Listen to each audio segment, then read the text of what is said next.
Olá, eu sou o André Fogaça, aqui do Tecnoblog, e esse é o Moto G8 Power, que tem como principais recursos o nome Moto G e ser um intermediário com bastante bateria.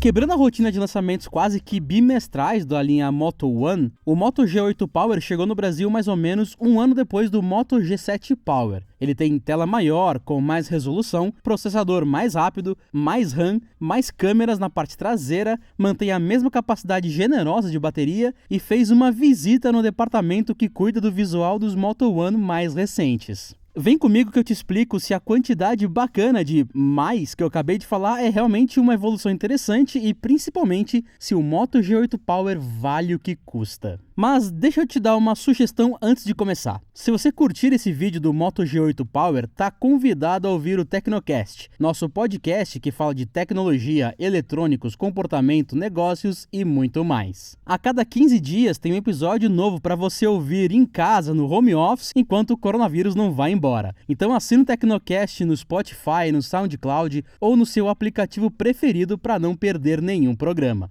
Os links do Tecnocast estão aqui na descrição. Ok, vamos pro review.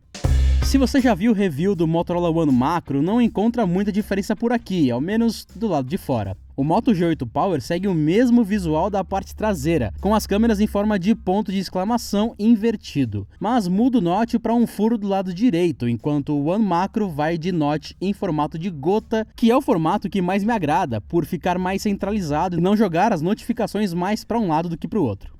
O leitor de impressões digitais também fica no mesmo lugar e ele é rápido, tão rápido quanto outros aparelhos que apostam nesse tipo de leitor biométrico com hardware visível, ao contrário daqueles que deixam debaixo da tela. A borda é de alumínio e a traseira de plástico, mas não do tipo que passa a sensação de fragilidade. Na verdade, ele tenta te enganar dizendo que é vidro, seja na beleza, no toque ou mesmo na facilidade de agrupar todas as suas digitais. Sorte que nesse modelo que recebemos para teste, a cor escura ajuda na hora de esconder todas as digitais. Uma capa protetora acompanha a caixa do G8 Power, que é simples o suficiente para que você não precise sair correndo atrás de uma capinha mais firme, ou então mais colorida depois de comprar o celular. A entrada do cabo USB é USB-C e o ponto positivo fica na existência da entrada para fones de ouvido. Agora o ponto negativo, ao menos para algumas pessoas, fica na gaveta para o chip da operadora. Ela é híbrida e isso significa que você precisa escolher entre ter duas linhas ou ter memória expandida.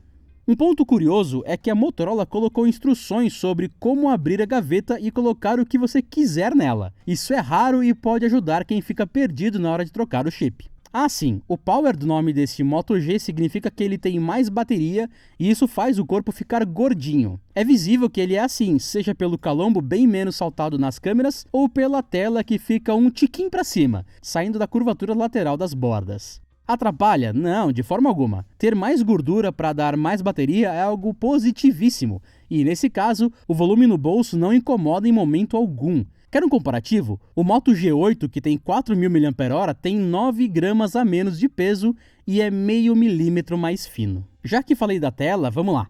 Ela tem 6,4 polegadas e trabalha com um painel IPS LCD com resolução Full HD+, ou então 2300 por 1080 pixels. Ela segue o bom trabalho que a linha Moto G já vem fazendo há algum tempo. Isso significa que cores são muito bem reproduzidas, mas eu senti que de fábrica o Moto G8 Power vem com configuração menos saturada, o que é perfeitamente configurável dentro do menu de ajustes. Ângulos de visão são generosos e mesmo bem de lado, é raro ver alguma aberração cromática aparecendo. E, por fim, o brilho não se mostrou ruim nem mesmo em ambientes muito ensolarados, quando no máximo, o conteúdo era visível mesmo na praia, com o sol. Claro que esse visível é para um padrão de LCD sem esteroides, ok? Um AMOLED sempre será melhor nesse cenário.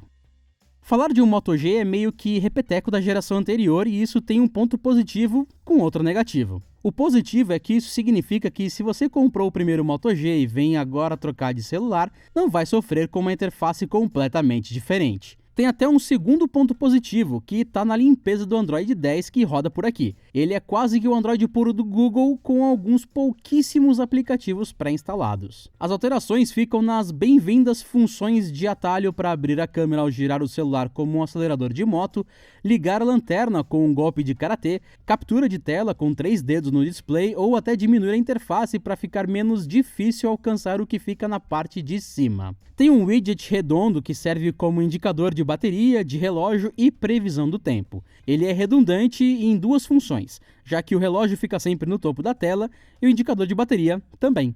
Seria legal poder usar somente a parte que mostra a previsão do tempo. Já a parte negativa que faltou é justamente a falta da inovação, a falta de soluções embarcadas para mais momentos da vida. Para não falar que é mais do mesmo faz tempo, existe um Moto Áudio que regula configurações do som do aparelho. Ele ajusta automaticamente a saída de áudio e é certificado pela Dolby. Faz sentido só para quem está com fone de ouvido e fone dos bons. Tudo isso que eu falei é controlado pelo Android 10, o que é ótimo sinal. Já o desempenho de abertura dos aplicativos não é dos melhores, mesmo com o Snapdragon 665 como processador e 4 GB de RAM. Ele é condizente com o esperado para um intermediário sem pretensões de ser forte, mas eu já senti mais velocidade entre tocar em um botão e abrir o aplicativo em outros Moto G anteriores, mesmo nos modelos sem sufixo Power ou Plus. Nos jogos, a sensação foi curiosa. Primeiro testei Brawl Stars, que rodou muito bem sem qualquer dificuldade na vida. Depois, Asphalt 9 entrou na lista e digamos que ele não se sentiu muito bem. Mesmo com os gráficos no médio, a sensação era de taxa de quadros por segundo variando entre 15 e 20, o que piora consideravelmente quando os gráficos estão no máximo. Breakneck rodou liso, numa boa, sem engasgos e isso com os gráficos no máximo. O mesmo aconteceu com o PUBG, mas com os gráficos no máximo que o game permite para a GPU Adreno 610, o que significa um passo acima do mínimo. Você pode tentar aumentar, mas o jogo impede. Ao menos rodou com FPS claramente acima dos 30, e isso é crucial para qualquer Battle Royale. Na câmera, o desempenho pouco abaixo do esperado ficou mais evidente. O problema acontece na troca de lentes, que geralmente toma 2 segundos do seu tempo.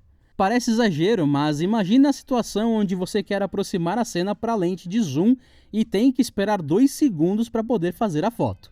A coisa andou, o objeto saiu de cena. O mesmo acontece para qualquer outra mudança de qualquer lente. Ok, falando nelas, são 4 por aqui. A maior, separada do semáforo, é a ultra-wide de 8 megapixels com abertura de f2.2. A logo abaixo é a principal e tem o dobro da resolução com abertura de f1.7, seguida da lente para macro com míseros 2 megapixels, para depois chegar na telefoto com zoom ótico de 2 vezes e que tem abertura de f2.2, a mesma da macro. O resultado é ótimo com boas condições de luz, mais ou menos como faz a maioria dos intermediários de hoje. Cores são bem registradas, com um tiquinho a mais de saturação em fotos com a ultra-wide, e que tendem a ficar melhores, mesmo que com uma distorção nas bordas bastante visível. As fotos macro são legais, mas sofrem do mesmo problema do macro, que é a resolução abaixo do mínimo para qualquer coisa. Dá para publicar nos stories e fica bacana? Dá sim, mas para algo além disso a falta de detalhes grita nos olhos. Ao menos o foco é mais inteligente e pula menos do que eu senti lá no One Macro. De noite a qualidade cai em todas as fotos. Luzes sempre ficam estouradas, mesmo com a abertura de f1.7 da lente principal. O granulado fica visível nas fotos ultra-wide e em alguns momentos o Moto G8 Power parece ter miopia e teimosia. A miopia fica em fotos que você jura que estavam focadas, mas que no final ficam com foco perdido. Enquanto que a teimosia está no tocar a tela para fazer o foco e no meio segundo depois entre você tirar o dedo e colocar no obturador, o foco foi refeito e ele foi para outro lugar. Já a câmera frontal tem 16 megapixels e abertura de f2.0. É mais do que o suficiente para qualquer rede social, com selfies bem boas. O modo de embelezamento vem ativado por padrão, mas é só desligar para fotos mais condizentes com a realidade. Bateria é até a parte de sufixo desse modelo e ele surpreende sim com seus 5.000 mAh. No uso cotidiano, em um final de semana em Santos, eu consegui passar 2 dias inteiros com o Moto G8 Power como meu único celular. Eu cheguei na manhã do terceiro dia com 9% da bateria sobrando. Tudo isso com quase 8 horas de tela ligada e uso constante de Chrome, podcasts, alguns raros jogos e muita fotografia, que são todas as que estão nesse review. Em um uso mais intenso, de quem tem tempo para ficar usando o celular durante o horário do trabalho, dá para garantir um dia inteiro e o começo da tarde do segundo dia com uma só carga. O problema é que essa carga demora para ser reabastecida. Com o carregador que acompanha a caixa do Moto G8 Power, que é de 15 watts, foram necessárias 2 horas e 40 minutos de tomada para sair do desligamento automático por falta de bateria, que acontece em mais ou menos 2% de energia sobrando, para voltar até 100%, e isso com o celular desligado, o que deveria acelerar a recarga. Ao menos em 30 minutos de tomada foram injetados 25% de energia, o que pode ser o suficiente para voltar para casa com tranquilidade. Antes de falar se o Moto G8 Power vale ou não, vale lembrar que tem um jeito mais barato de comprar o seu smartphone. A extensão do Tecnoblog para Chrome e Firefox tem um módulo testador de cupons. Ela testa automaticamente milhares de cupons quando você estiver finalizando a sua compra numa loja online e aplica o melhor desconto possível. O link para instalar o assistente de compras do Tecnoblog está aqui na descrição e no card aí em cima. Enfim, o Moto G8 Power é uma adição interessante pela Motorola. Ele tem corpo que lembra o Moto One Macro, até mesmo com o visual das câmeras traseiras. A tela é decente para a proposta de sua categoria, as fotos são boas durante o dia, mas ficam abaixo de alguns concorrentes de noite. A foto macro é legal, mas apenas para os stories que já comprimem bastante qualquer foto. O que realmente é bom é a bateria, que pode te deixar fora da tomada por até 3 dias. Ela demora para carregar, mas basta uma noite de sono que tá tudo bem. Olhando dentro da Motorola, o Moto G8 Power é uma boa compra sim, mesmo com o preço de lançamento em R$ 1.600, o que costuma ser raro. Pulando para a concorrência, a Samsung tem o Galaxy A50, que foi lançado por valor superior, e o A51, que é ainda mais caro.